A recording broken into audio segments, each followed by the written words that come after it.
Всем привет! Вас приветствует Серж Мартин Гараж. А мы продолжаем ряд видео по вопросам подписчиков. И сегодня очередной вопрос, ответ на него, связанный с коробкой передач. На канале идет целый ряд видео, потому что очень много у людей возникает вопросов, почему хрустят передачи, почему воет коробка и все, что с этим связано, почему плохо включаются передачи.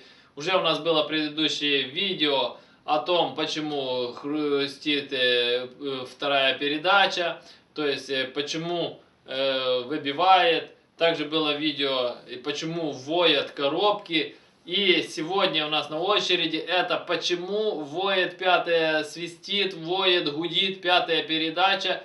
Там есть свои особенности, почему именно такая проблема есть с пятой передачей. И в этом видео я все детально расскажу. А для начала хочу напомнить, что каждый из вас может прямо сейчас написать в комментариях свой вопрос, который вас интересует, и я сниму на него детальный развернутый видео ответ. Также хочу сказать спасибо всем тем, кто ставит лайки, особенно тем, кто ставит лайк авансом. Ваши лайки очень важны для развития канала, и чем больше будет лайков, тем будет больше интересных познавательных видео для вас. Поэтому не ленитесь и прямо сейчас ставьте лайк, для того, чтобы не забыть его потом поставить в конце видео. Также отдельный привет и респект всем тем, кто там организовал в комментариях соревнования, то есть кто поставит первее лайк. Итак, кто ставит лайк, пишите, какой вы по счету, прям пишите в комментариях. Я такой-то там, 1, 10, 5, 20, 100 там, и пишите, и я придумаю способ, как поощрить того, кто будет занимать лидирующие места в этом соревновании. Те, кто соревнуется, вам отдельный респект, красавчики. Итак, мы начинаем. Итак, пятая передача. Я думаю, что очень многие, кто ездят на ВАЗах, в частности на переднеприводных ВАЗах, опять тема будет касаться всех ВАЗов и также и других машин. Потому что строение коробок передач у всех практически одинаковое в основе, и проблемы все одни и те же. И очень часто пятиступочка купил себе, и все, свистит, воет пятая передача, гудит. А пятая передача у нас для чего? Для трассы. Едешь по трассе, вой, гул, свист в машине, короче, невозможно ехать, некомфортно, неприятно. И как с этим бороться, и в чем... Я расскажу именно сама причина и как она решается. И почему именно пятая передача. Да, могут быть, как в предыдущем видео рассказывал, любые передачи там. Но почему такая проблема именно с пятой и почему им нужно уделить внимание? Дело в том, что пятая передача, то есть у нас дело в том, что кто видел разобранную коробку, я отдельно сниму видео, когда буду перебирать свою коробку передач, там еще это все наглядно покажу. Есть первичный и вторичный вал, на котором набор шестерней, которые нам создают передаточные числа разных передач. Так вот, на первой передаче шестерни достаточно одна большая и одна маленькая, и так по уменьшению, то есть в паре идет. И дело в том, что у пятой передачи получается так, что у нее две относительно маленькие шестерни. И, соответственно, когда коробку вы заливаете уровень по маслу, из-за того, что у нее две маленькие передачи, шестерни, она ни одной нормально не может догребать до масла, потому что коробка смазывается как раз за счет того, что шестерни передачи крутятся и разбрасывают масло по коробке и сами себя, грубо говоря, смазывают. И дело в том, что пятая передача, она, соответственно, у нее эта проблема и есть. И дело в том, что если вы провтыкали уровень масла, то есть не дозалили нормально, или у вас там сопят сальники коробки, зачастую очень такая часто есть проблема, там сальники на приводах, то есть под гранаты текут, и оно получается уровень масла. Вы залили, там ездите, оно капает, не обращаете внимания, у кого больше капает, у кого меньше. Уровень падает до уровня сальника, а это, грубо говоря, будет где-то на 1,5-2 сантиметра от нужного уровня. И ваша пятая передача начинает просто быть сухой, то есть относительно. То есть у нее недостаточно идет смазка. То есть И по итогу что получается? Она достаточно не смазывается. А пятая передача, во-первых, что идет износ, как я уже говорил, вой и свист у нас появляется от того, что зазор неправильный. Мы в этом видео допускаем, что у вас хорошее масло залито, других проблем с другими передачами нет, только проблема с пятой передачей. Если у вас проблемы со всеми передачами, гудит на всех, свистит, это вы, значит, уже убили свою коробку плохим маслом. Посмотрите предыдущее видео, там рассказываю. Сегодня мы чисто о пятой передаче говорим. И так вот, и зазор там уже изношен, то есть из-за того, что плохая смазка, зазор между шестернями, и она начинает гудеть, свистеть. Второй момент. Когда у вас недостаточная смазка идет на пятую передачу, дело в том, что там у нас находится игольчатый подшипник, в основе идет пластмасса, грубо говоря, внутри такие там металлические такие подшипнички.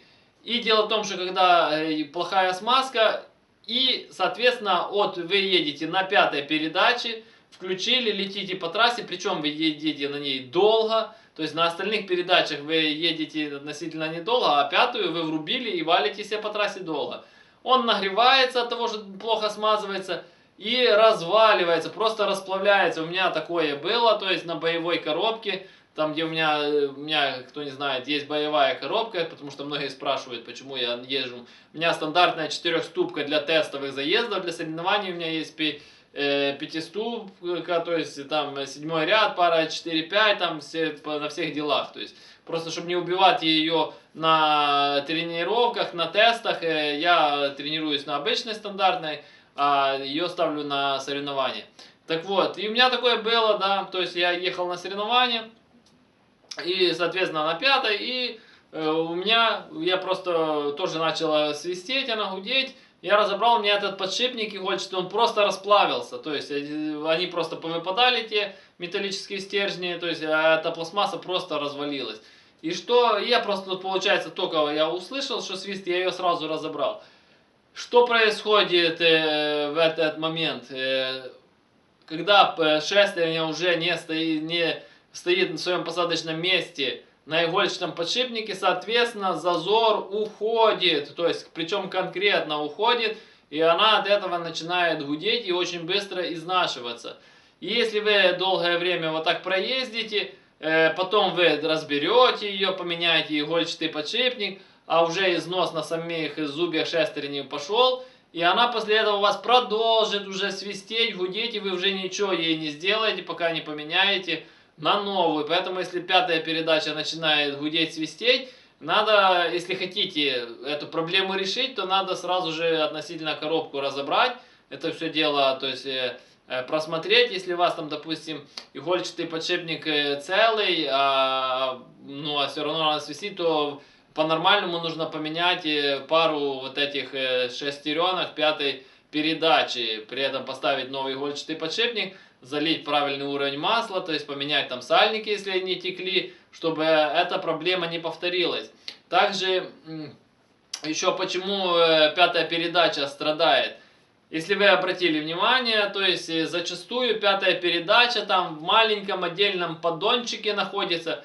Вот, допустим, кто видел 4-ступку и 5-ступку, да, как, 5-ступка, допустим, появилась из 4-ступки, добавили корпус, добавили туда 2 шестереночки, и вот у вас получилась пятая передача.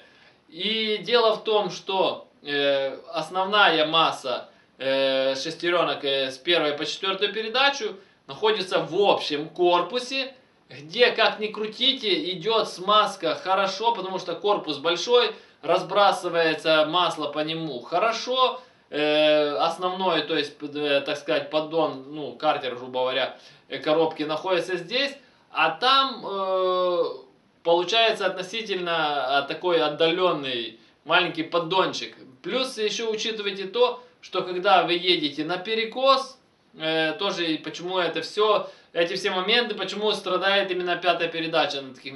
Где-то вы едете на перекос, соответственно, масло оттекает, она в сухую вращается, то есть если на эту, допустим, сторону. С остальными передачами такой проблемы нет. Так же самое, когда вы там едете на подъем, на спуск, так же само масло может оттекать, и с этим связаны вот эти все проблемы.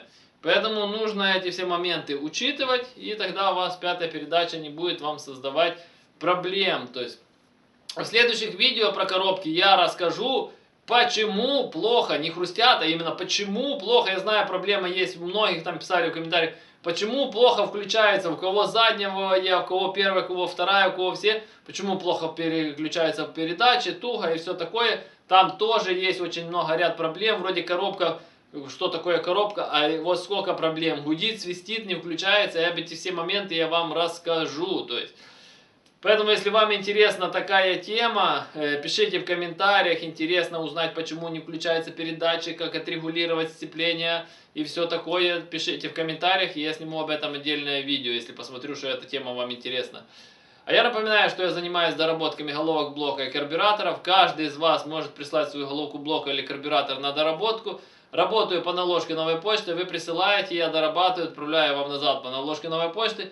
То есть оплата за работу, когда забираете назад готовые детали, вам, грубо говоря, их останется прикрутить и полететь.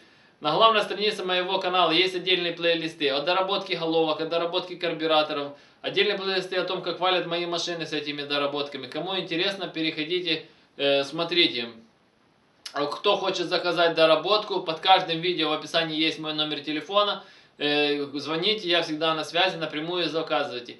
Номер телефона непосредственно для заказа доработок. Все вопросы, комментарии, консультации пишем внизу под видео.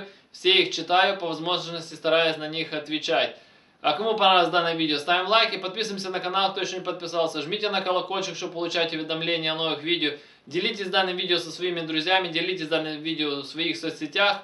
Репостите данное видео. Всем спасибо за внимание, всем до свидания.